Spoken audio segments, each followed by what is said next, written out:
Hi, it's nice to see some August crowd. It's it's obviously summer and holiday and that relaxed time of year. Um, do let me know in the chat. I'm going to use the chat a bit today, and so please do say hi and where you're from, how your summer's going.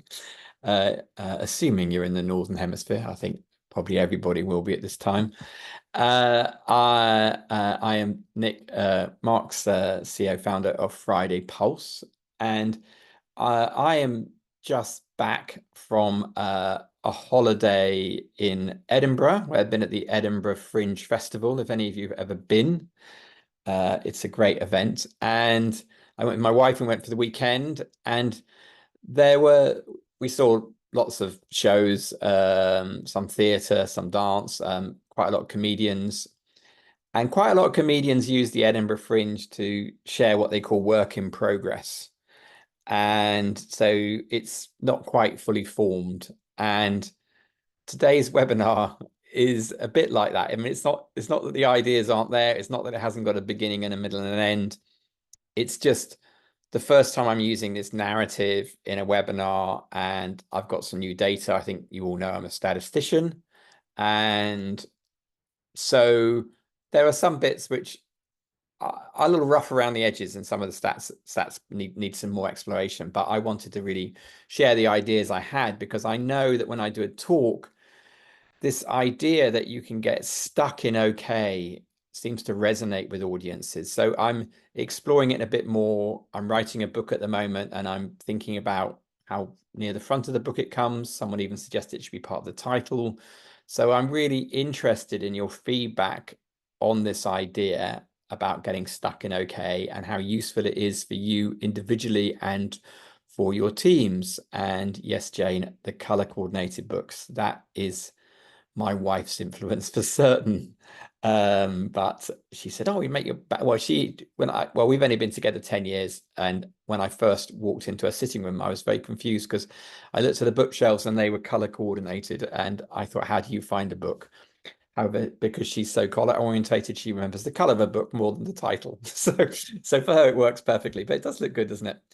So please do let me know where you are, and in a way, yeah, what attracted you to, I mean, it'd be great if you could say what attracted you about this title, about Stuck in Okay, and whether it resonates with you. I'd really like to hear that, and uh, so that would be great. So please do that. I think we use the chat more than the Q&A today. There aren't going to be masses of people on there, so I think that would be quite manageable. I've got it open to the right so I can see it, and we can navigate our way through there. If anybody has anything urgent, then do put it in there. Yeah, and we'll get to it. Ian from Launch, yeah. So is it you think I'm stuck in okay? Okay, well we can talk about that. And so Launch are one of our clients. So right, I've got a presentation, and because it's an individual one, I tend to do one where I'm interviewing somebody and then an individual one. There's more data in this, but that's partly what our USP is, isn't it?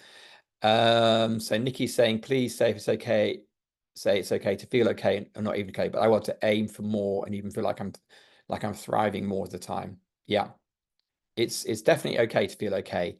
And when I say okay, it's not okay, I mean organizationally more than I do individually. And actually that's a nice prompt for me to think a little bit carefully about my language sometimes. So uh, I'll think about that. So actually that's helpful. Anything like that's helpful, because I'm writing at the moment, and it's like nuances are really, really important when you're writing. So that would be super helpful.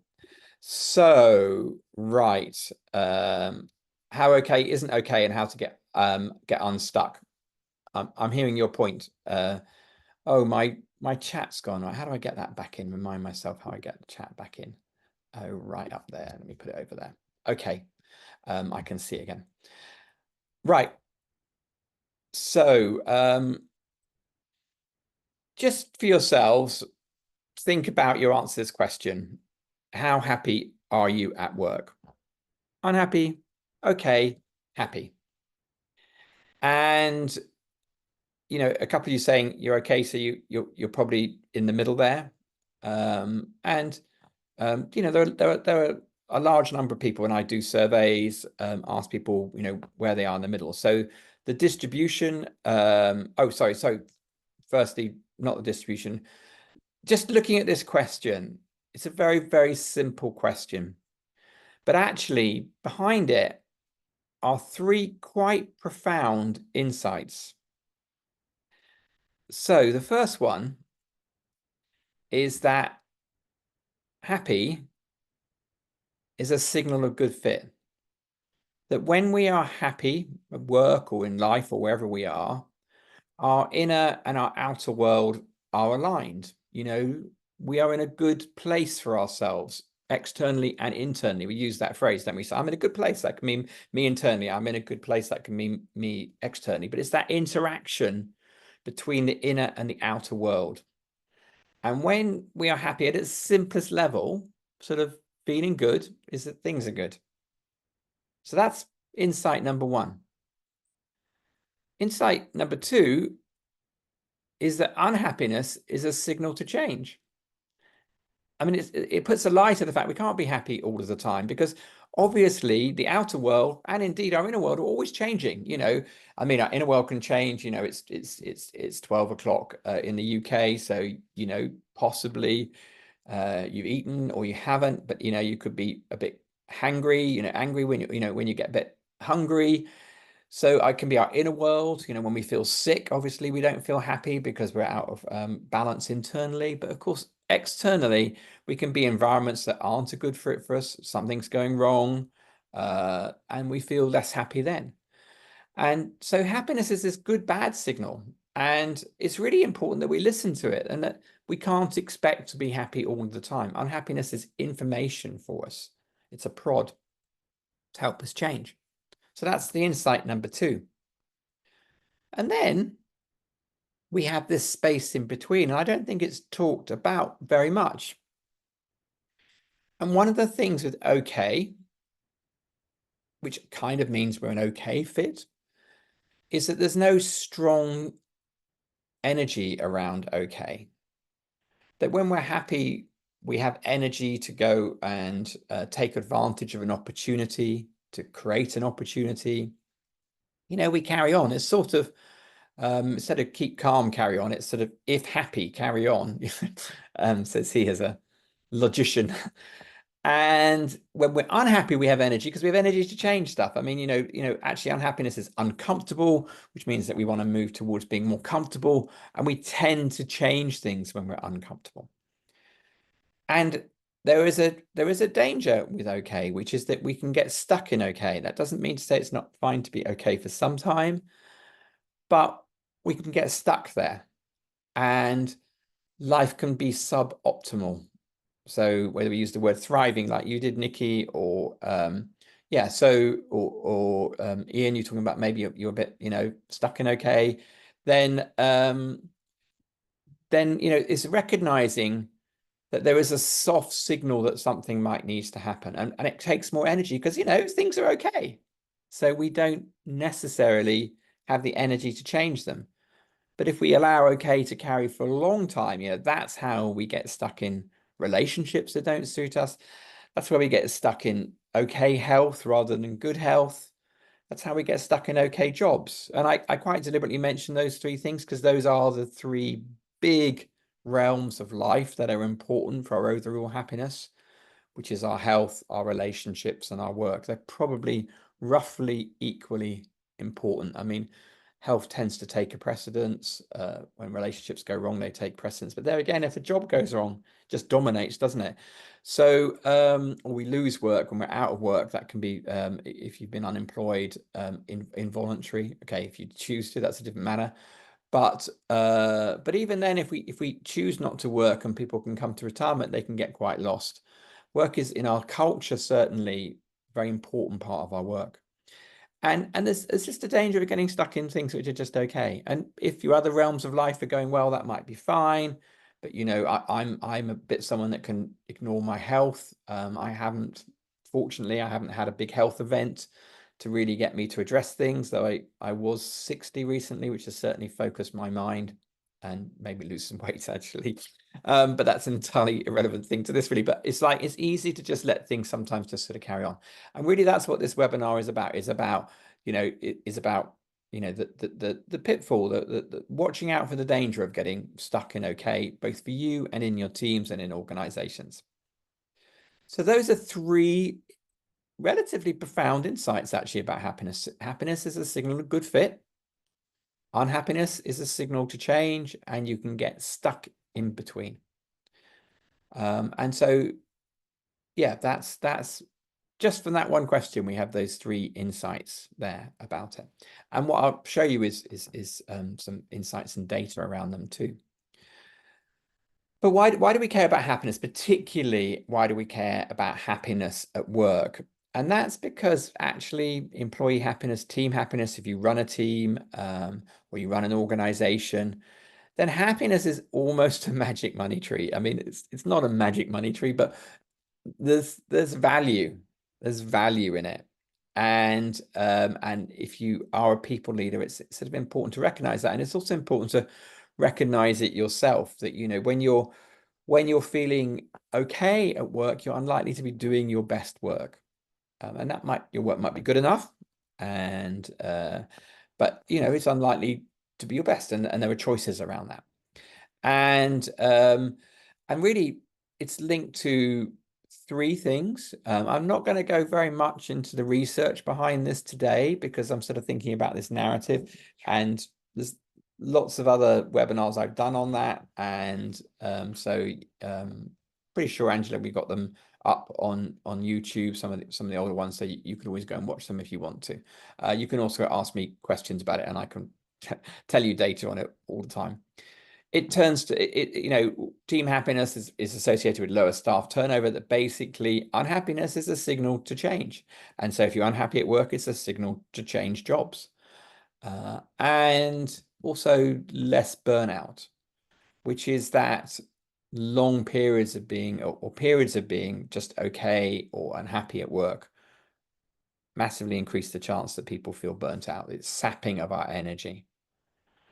So, and I think that's why getting stuck in okay is problematic for us individually, which is that we lose energy, and so and as you say, Nikki, there, it's like we don't have the energy to change. So yeah, so there's something very energetic about happiness, and it feels better. I mean, if you run a team, if you're a team leader, then running a happy team is a heck of a lot nicer job than running an unhappy one. So it's just good for that reason too. Now, most research looks at the difference between happy and unhappy. So we compare groups, we'll say the unhappy do this, the happy do this. And what I'm going to do a bit in this is explore the middle ground too. I mean, there are cases when it's a continuum, and there are cases when there are step changes going on there. And I'm starting to see hints of that in the data, but this is very much why I say it's work in progress, because there's certainly more I need to explore. Like I've added 3 slides this morning because I woke up with an idea, and actually it kind of works, this idea. So, when we, going back to thinking about how happy you are at work, then we can think about the number of people that are in each of these groups. And in my data, typically see about 60 to 3/5 to 2/3 of people are happy at work. And 25% are okay, and 10% are roughly unhappy. That's very typically the split I get. I'm not asking you particularly today, but when I do do keynotes or something, and they've got an ability to poll, I did one just a few weeks ago, and it came out almost exactly like this, which was rather reassuring, because I was able to put up their data and put up the UK data and show them that the room was roughly as the UK is. So and these people have different characteristics, really. So we can compare three employees, an employee that's happy, an employee that's okay, and an employee that's unhappy, and think about how they add different amounts of value for the organization. This is the magic money tree. This is the only really business case part I'm going to do in it, but we can consider the value that they add. Now, an employee typically adds value over time. So if we think of time going this way and the amount of value that they add, cumulative value, then it typically looks like this. And what do I mean by that is that before someone enjoys, there's a cost to the employer. They have to recruit them. It takes time for that cost to be repaid. Very typically, people often think, particularly in white collar work, it might be a year until there's a return on the investment. So there's a lot of focus on making sure employees stay at least a year for the organization to do it. And of course, happiness is a measure of good fit. Recruitment is about finding someone who's a good fit for the role. Happiness is a great measure of that. If you're a recruiter, then your job is really to find jobs that people will be happy in, make that a good match. That's when the best return for your clients will be. That's when the best return will be for your applicants, is if there's a good fit. It's something that suits both sides. Now, the thing is, happy and unhappy employees will add different amounts of value. Typically, and it really, really varies massively across different types of jobs, but typically a happy employee is adding at least 10% extra value, and an unhappy one at least 10% less. So you can see immediately that happy employee is always going to be adding more value than you're happy. That means there'd be a break-even point that's earlier because they're adding value more quickly, and an unhappy employee will take even longer to return value. Now, it doesn't only impact productivity, performance, value add, whatever you want to call it, also affects tenure. The average median tenure in the UK is roughly 5 years if you're over 25. Between 25 and 35, it's less than that, 3 years or something like that, and it gets longer later. But over, a lifetime, it's roughly people stay in with organizations about 5 years. So, and people obviously self-organize. They choose to change jobs until they find one they like. I mean, if they like it, they're going to stay longer, which is going to be the next point, which is that tenure varies depending upon happiness. So this is a very large survey I've done. 22,000 people, but likely to leave in the next 6 months. You can see the unhappiness is a signal to change. So they're likely to leave. The happy are likely to stay, all things being equal. The okay, a little bit higher, but not so much higher, certainly in their intention. When I actually look at our client data, I see slightly higher amongst the okay, roughly similar with the other two. And you can see the gap is larger here. I don't have a full explanation for that. One of the things I think maybe is that perhaps we underestimate. So the left-hand one is a cross-sectional survey. I'm asking people, how happy are you? I'm saying how likely is it you'll leave. The right-hand one is actual behavior, though it's a biased sample because it's our clients and they're not typical necessarily of the whole population.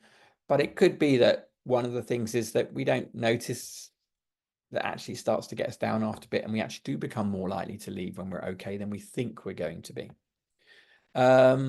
So roughly that's what it looks like. So when you start plugging that into the equation, then basically an okay employee, because okay is a below average employee, might stay about 4 years. Going to call that a base of 1. Roughly speaking, with average wages in the UK, average cost of recruitment, that is about £100,000 of value per an employee added over that 4 years. You take a happy employee and they are staying much longer, and they are adding over 2 times as much value over their lifetime. They're staying a bit longer, so adding value for longer, but that means the recruitment process is delayed longer, so that's great for the employer, and they're adding more value all of the time. And so, when we are a happy employee, we're much more valuable to our organization, and there's which obviously leaves room for all sorts of things like pay rises and profit shares and all sorts of things. And an unhappy employee, hardly adding any value because they just get over a year, they start leaving because they're not happy. It's a signal of a good fit. They may be giving it their try, and you can see the organization is not making any return on it. So really, that really emphasizes the importance of having good fit when we in a recruitment process. It's worth taking the time to find the best person, because they're going to stay much longer. So sometimes we rush a process, think, oh, this best candidate I've got, even though they're not right, we'll have to do that. Just reflect whether that is worth it, because if you invest a lot of time in them and then they leave, it's not doing anybody any good. And actually, I would still say that is an underestimate. Why is that? This is all done at the individual level, and there are going to be team effects that go on here, because happiness is contagious. If we work with people who enjoy their work, are good at it, they're a good fit, that boosts us. So, and we pick up other people's moods very quickly, good and bad moods. I mean, we're all probably old enough and ugly enough that we've worked with people that really drain us. We talk about people being radiators or drains, or dementors and Harry Potter sucking the life out of us. But basically, working with a deeply unhappy colleague is not much good. It's not good for us. It's not good for them. Working with an okay employee can be a bit draining if they're always just a bit meh. Now, there are personality types here, and I'm not saying, and I'm quite exuberant as a personality. I display a lot of positive affect, psychologists would say, and some people do less, and that's absolutely fine. And in fact, we know that instinctively. We know that, and also sometimes positivity. I don't like using the word toxic. I don't think positivity really goes toxic. I think negativity goes toxic, as in really polluting. Too much positivity can be a bit annoying, for sure. Rarely is it. I mean, where it can go really toxic is when someone is really lying with positivity. Then that's a different matter, but that's really quite extreme. But when people talk about toxic positivity, I think they often just mean it's just a bit annoying, and I don't think we should align that with toxic negativity, which is really seriously destructive. And some of you undoubtedly would have had experiences in your working career which have been very not okay. Bullying, unfairness, quite possibly sexual harassment if you're a woman. A few men as well, but mainly women. So some things can go badly wrong. And then there is actually evidence out there. A great study called Connect, or book called Connect. There's a good TED talk on it by Nicholas Christakis and James Fowler. Can't remember which one of them did the TED talk actually, but it's called Connect. But it's about how in large groups happiness is contagious, and actually goes 3 degrees of contagion, which means that my happiness affects you, which affects your friend, which affects their friend, and the effects obviously get smaller. And closed groups amplify these effects. So I was just reading some new data on this, which has come out of Finland. It's about schools actually, but classes, about actually mental health issues, and how if one person in a class of 25 people has a diagnosed mental health issue, it makes it, I can't remember the exact figure, but it's something like 7 to 10% more likely that you will have one. And actually, if there's 2 people in it, it makes you 15, 20% more likely to have one. And so that's cumulative effect. I didn't see that it wasn't data presented on if there was a third one, but basically in a closed group where you spend a lot of time with people, it becomes more amplified. Our depth of friendship with people is more important. It amplifies the effects. So okay is not okay in this sense. It's a soft not okay. We can all remember a time that wasn't okay. This is happiness during COVID in the UK. It's weekly happiness measure, which is a measure I like. You can see it really dipping in March, April, rising again and going down. This is happiness varying. This is why unhappiness is inevitable. We weren't a good fit with our environment. It wasn't nice. The data shows that. But I'm saying about getting stuck in okay. So really, can I look at data on how sticky is being okay? And so I can look at our data with our clients and who's happy to unhappy in quarter 1, who's happy to unhappy in quarter 2, and effectively create a 2x2 quadrant. And what I find is that about 60% of people who are okay in quarter 1 are okay in quarter 2. So 2/3 of them are stuck in okay. And by the way, we're looking at weekly data here. So the very fact that they're coming out as average okay in quarter 1 means they're slightly stuck in okay for a quarter then anyway, because their score is only okay, but they're still in it in quarter 2. It's really quite sticky. There obviously are people who are going either way here, and actually it's roughly split either way, which is that 20% are becoming happier and 20% are becoming less happy out of that okay group. So they're moving. So there is movement too. And we can also look at who gets stuck in happy, and look at it. Happiness is actually more sticky. I hadn't realized that until I looked at this data, but actually it makes sense that, if you're enjoying your work, you keep enjoying your work. So happiness at work is more sticky than okayness. In one way, you only got one way to go. So you're sort of, 20% are getting less happy, obviously. Actually, like the people in okay, a fifth are getting less happy next quarter. But clearly, it's better to be stuck in happy than okay. It's better to be in there. And in a way, I think what we're trying to do with Friday Pulse is help happiness be more sticky and move people on from here.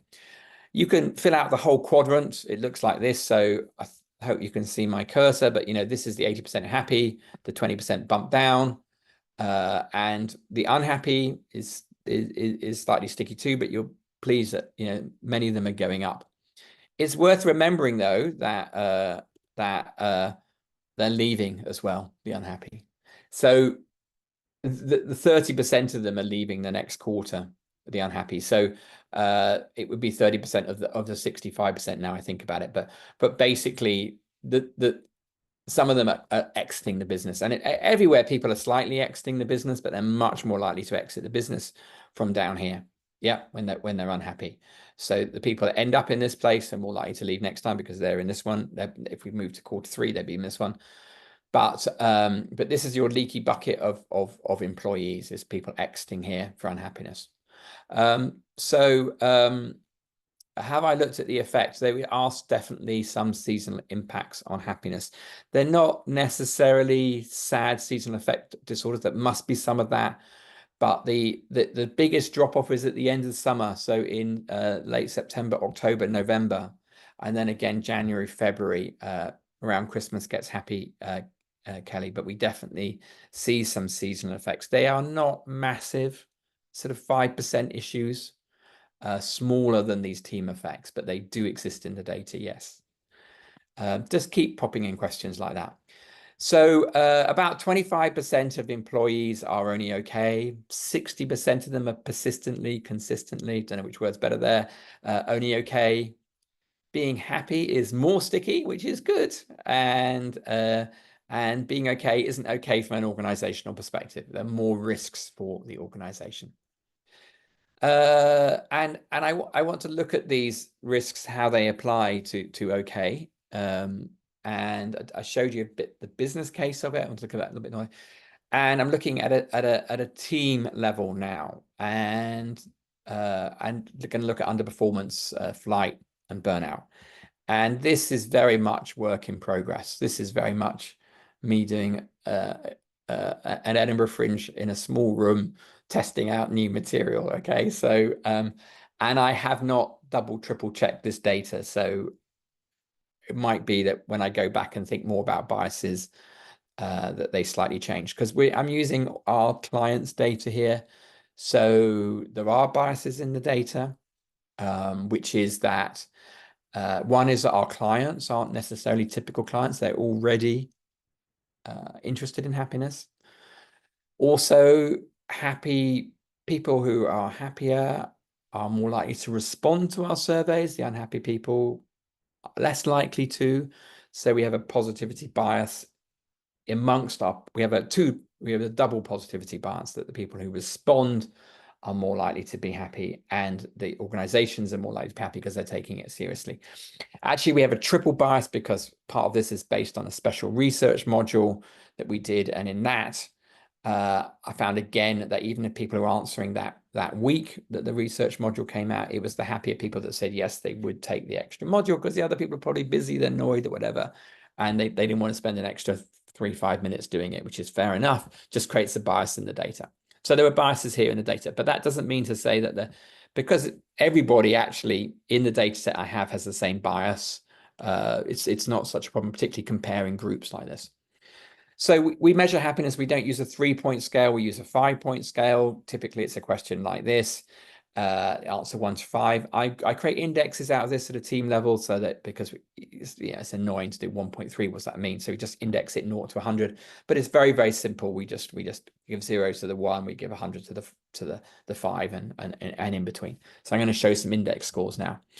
So this is team data. So now I've grouped people together. There were about 1,000 teams with an average of 7 people, median of 7 people in each team. And for this data, I have only used teams where I have at least 3 responses for it. So some teams might have had 3 or 4 people in it, but we didn't have the response rate, so they drop out of it. So it has to have at least 3 responses to get into the data. And this is the distribution of scores. So this is the index scores. You can see it's a relatively normal distribution. This is typically how we show the data, that there's 10%, 9% of teams that have less than 50. That means the majority of the team are unhappy because it's less than 50. If everybody was okay, they'd be on 50. And you can see that 20% of teams are really very happy. But most of the teams are between 60 and 80. You've got a good 60% of the teams there between 60 and 80. We tend to typically label these teams as green, these teams as yellow, and these as red. Though this research I'm doing today actually makes me think I really need to introduce a new break here, and I'll show you why. This is underperformance.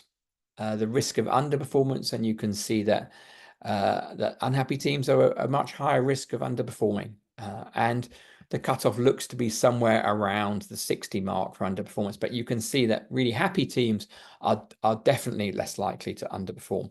They're really much better. These teams are almost exactly the same. And what's going on here? You've probably got an amplifying effect that that people are happy because they're performing well. They're performing well because they're happy. There's a virtuous cycle going on there in this group over here. We can look at flight risk. You can see actually it's pretty steady flight risk. You can definitely see there's a link there, and there's definitely another one there, but it's actually pretty steady gradient through it. Unhappiness is a signal to change. Even okayness is. So this is at a team level. So this is actually going to be relating into like what is because you can only look at risk for an individual. You leave or you don't. It's a 1-0 variable. Once you've got 7-10 people in the team, you've got a percentage that leave. So if you're a team leader and you increase the risk of people leaving, that means you're recruiting 1 or 2 extra people a year suddenly. When you look at this at individual level, by the way, these gradients are much steeper because you've identified precisely the people that are unhappy. Teams, you put together 7, 10, 5 people together, so you're going to have a mixture of people. So you're immediately reducing the gradients, but actually you're identifying the systemic issues then. So with individuals, there can be individual things going on, but if a whole team is unhappy, you've got a systemic problem. Burnout.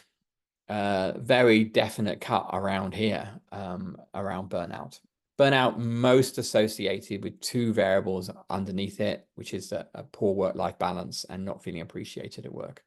But with happiness, you can see there's a definite split going on around there. Now, I talk about a dynamic model of team happiness. I really want to get into how to get unstuck in the last 10-15 minutes here. Happiness it has drivers of it. It leads to outcomes. I'll talk about the 5 ways. If you use our tool, you'll be familiar with them.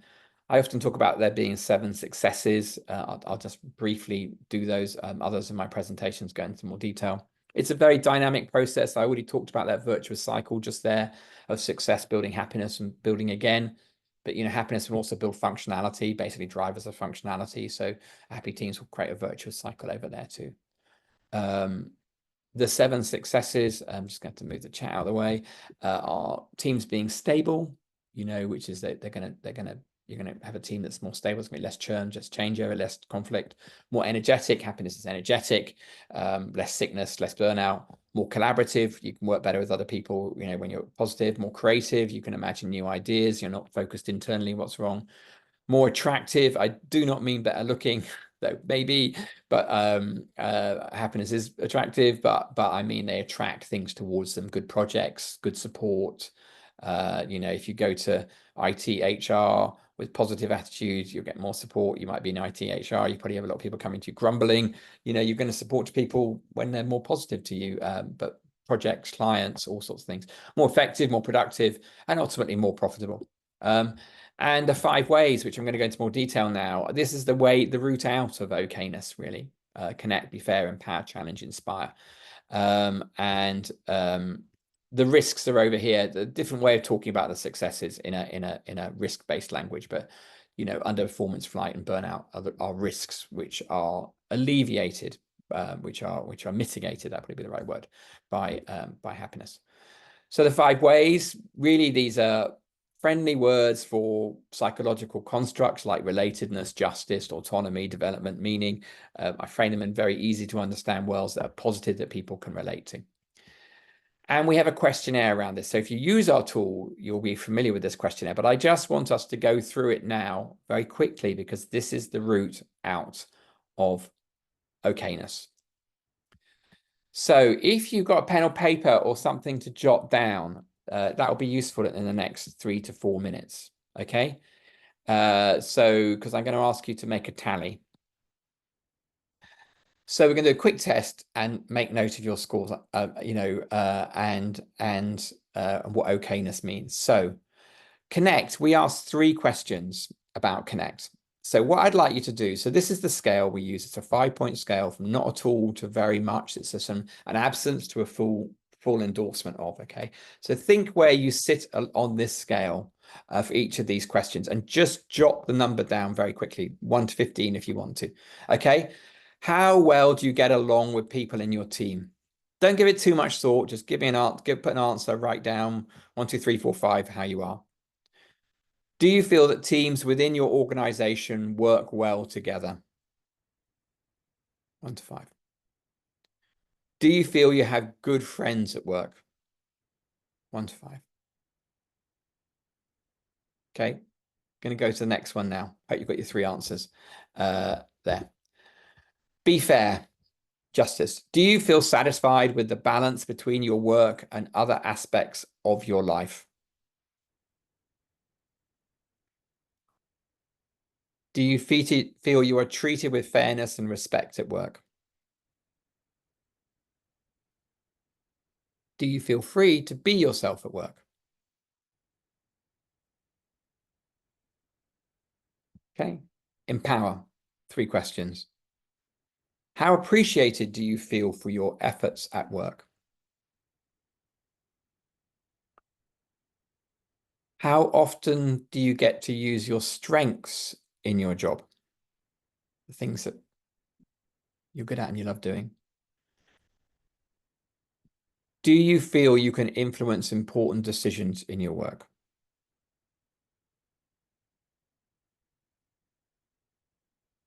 Okay. How often do you receive helpful feedback on your performance? How often do you get a chance to be creative in your job?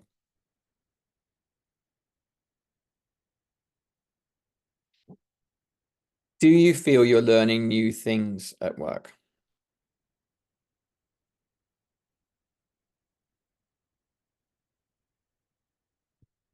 And finally, inspire. Do you feel a sense of accomplishment from your work? Do you feel the work you do is worthwhile?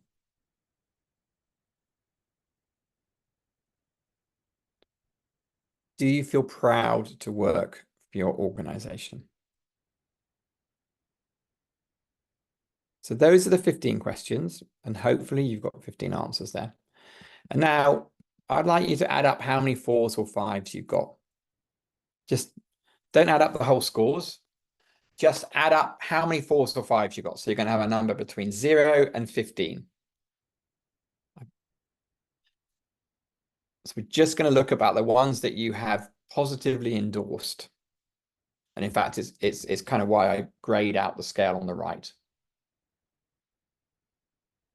So hopefully you've all got numbers, 12, 13, great. So yeah, you can shove them in there. That's fantastic. Minimum 0, maximum 15. So what do we know about this? So keep putting them in the chat if you want to. So how happy are you at work? What I find is that on the answer to those questions is that typically happy people say they've got 12. That's the median for 12, 12 more, 10 or more in some ways. That people who are okay only have 6 and people who are unhappy only have 2. And in some ways, that's what okay is. It's an absence of these positives. And so, yes, Ian, you're happy. Well, you know, I mean, yeah, you are. I mean, you said you might be stuck in a game, but maybe you're not. Maybe you're just underappreciating the goodness of your job. But I have a distribution of these scores, and if you've scored 13 or over, then you're in the top 20%. And if you're over 9, I think it's 9. I think 10 and above, you're in the top 50%, and then you go down the scales from there on. And so if I look at these people who are stuck in okay, and well, if we're looking to move from here to here, then basically there are clues in the data about what we can do to move ourselves from being stuck in okay to being happily, what would it be? Not stuck, happily, consistently happy. I'll find a word for that. Maybe someone's got a word for stuck that's more positive. Committed to no, I don't know. Anyway, I'll find a word for that. And actually, I can look at the people who were in quarter rooted. That's quite good, Josie. Thank you. Keep firing words like that. That's helpful. So I can look at the people who are who were okay in quarter 1, and then they've moved in quarter 2. What's happened to them? Well, the ones who have moved positively have added three positives.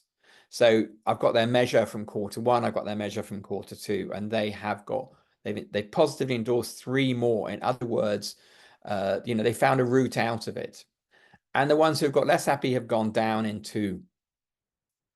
So this movement, now this is a correlational, it's not a proof of absolute causality, but basically identifying areas that you can improve that are more nuanced, and I just want to be happier, that actually, you know, the 15 questions unpack that for you so that you can think about it. And clearly there are other things you can do to be happier. You know, commutes might be bad, or, you know, there can be things outside of those 15, but they're a good first clue about what to do and how to be happier.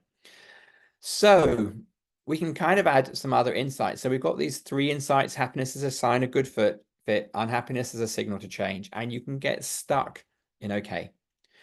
But you can also add 2 more, which is that happiness leads to good what do I put there? Outcomes. Sorry, the chat's just over that bit. And you can become happier. People are moving around. They can become you can become unhappier too, but basically you're not totally fixed, even though you can sometimes get a bit stuck or rooted, as you say, Jesse. So really that's my 5 insights and you know, that I wanted to share today. Happiness is a sign of good fit. Unhappiness is a signal to change, which means we need to be alert to our mood and how we are. That can be short and long term, by the way. Happiness can have almost different wavelengths to it. You know, when we looked at that COVID graph, it's a longer wavelength, but you know, we can have good and bad periods in our life, good and bad decades. If you get as old as I do, we can have 3 moods in the morning. So it's working at different levels. Pleasure is much more of a short-term signal. Meaning is a longer-term signal. They're both very connected to happiness. And happiness leads to good outcomes. It's why we care about it. We care about it for ourselves because it feels good, yes, but also, happier people, have better friendships, better relationships, better health, actually. They're all interrelated, that, our health, our relationships, and our happiness at work, experience of work are all interrelated. And you can become happier. You're not doomed to stay stuck in okay, or stuck in unhappy. You're going to move yourself more, but there's some awareness around happiness. If you like that test and you haven't done it before, there's a QR code there for doing an online version. The reporting is not yet in that way of talking about the number of positives you're doing, but I'm kind of working to take the reporting in that way. That's why I said it's very much work in progress. But I think the individual report, if any of you have used our data, you've used Friday 1, which is basically where you can, with a QR code, will take you to a happiness test and get a report, or you've used it within your organization, then I'm thinking about using those sort of 8 out of 15 ways of talking about it to make it more easy to relate to. Very open to your feedback on whether that worked now. That would be really helpful to me. Yeah, and that is my little presentation, my little work in progress there. So I'm very happy to have questions. If you've got any questions in the last few minutes, Angela, if you could ask people the poll. Just we always gather just a bit of data on like how much that's resonated with you. We use Net Promoter Score for that, but just helpful to have that. I keep a score of everyone, think what I can do better. I'm always very open to feedback about what landed for you and what didn't. But yeah, has anyone got any questions? Please put them in the chat, and I will answer them. And if you are tootling off now, then have a rest of your summer. And we will have a webinar next month. We've not set the date yet. We will email you afterwards anyway, a recording of this if you want to watch it again or share it with anybody. And we will email you when we know the exact date of the next webinar too. So I'm waiting for questions. Someone asked me a question or comment about whether that landed with you, whether how, so that who was it at the beginning who said, it was sort of Nikki was saying, I think someone was saying just watch the language around that. I take that on board.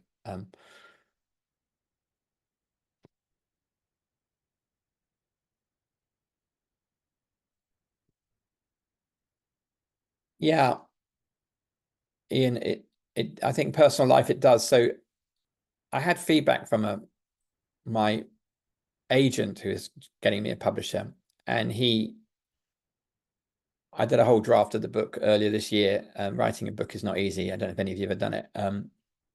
That draft was about the 4th draft already, and he's asked for what he suggested, a complete rewrite. He said it's perfectly publishable, and what he really wanted me to do, he said, I think really good books are where you take an idea, a general idea, and then maybe you apply it in a context, but you do more about the general idea. So at the moment, I'm rewriting the beginning of the book to be more personal, and so those 5 insights apply just as much to your relationships in life. That happiness is a signal of good fit, unhappiness is a signal to change. You can get stuck in okay, and happiness is valuable in your relationships too, because people who are happier are statistically more likely to live longer, quite significantly, more likely to less likely to get divorced, more likely to get married, less likely to get divorced. If they do get divorced, more likely to get remarried happily. So have stronger friendships. I mean, support. Loneliness in old age is a real problem. Friendships are really, really important. So that still is true in your personal life, and then you can become happier. And I say that, yeah, even as a divorced man, when I've had difficult personal things in my life, and not as difficult as many others will do, and I'm sure people have much more traumatic things than me in life, but your positivity can act like a sort of capital and help you get through those things. Friendships can definitely. In my situation, my work was going very well at that time in my life. And I was able, because I had good work and I had some good friendships and I had good health, I could make the decision I needed to in my marriage. And that's not an easy thing to do. But when everything is going badly, it's much harder to do that. So happiness is almost like is some capital there. And in fact, actually, that comes out in the data on a daily basis, which is that when we feel in a good mood in the morning, we can tackle things we find difficult in the afternoon. So when we're in a bad mood, we will try and seek out other people or do things to try and move our mood, which is restoring us. If we're in a good mood, yeah, we can do the difficult things which we know are challenging, but we need to do. So it works in many, many different levels and timeframes. So thank you, Ian. Anybody else got any comments, questions? I can see the number ticking down. So some people leaving, which is of course absolutely fine.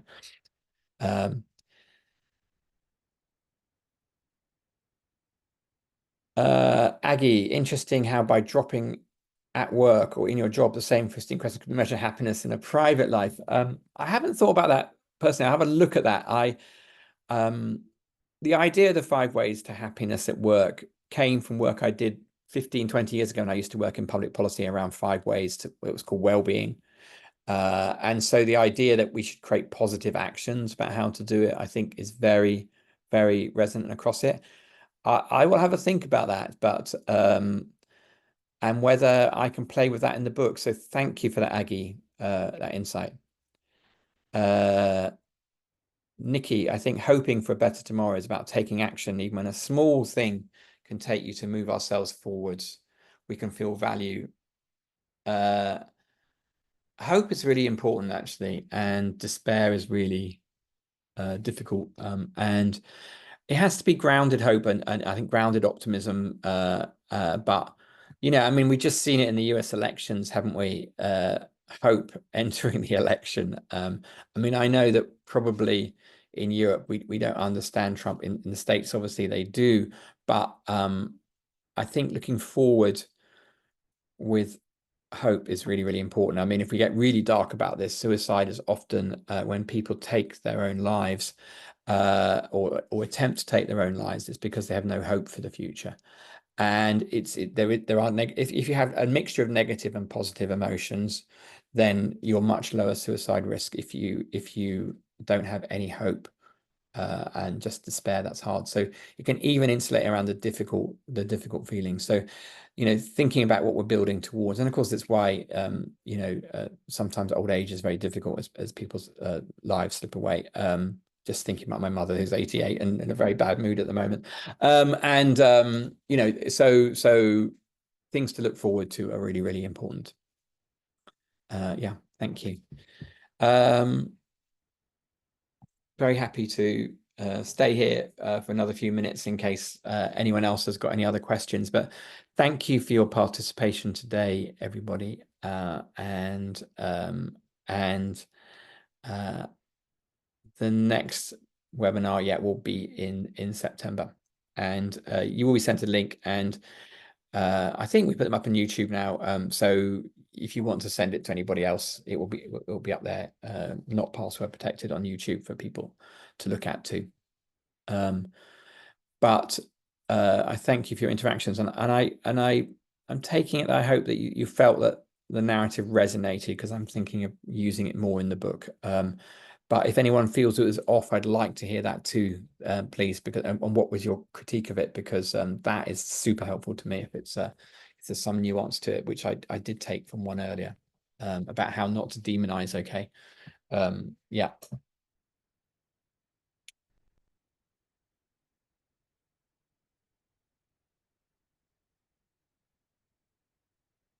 Sabine, great insight for me to see the broader scale of me being stuck. Okay, now knowing where my energy went to.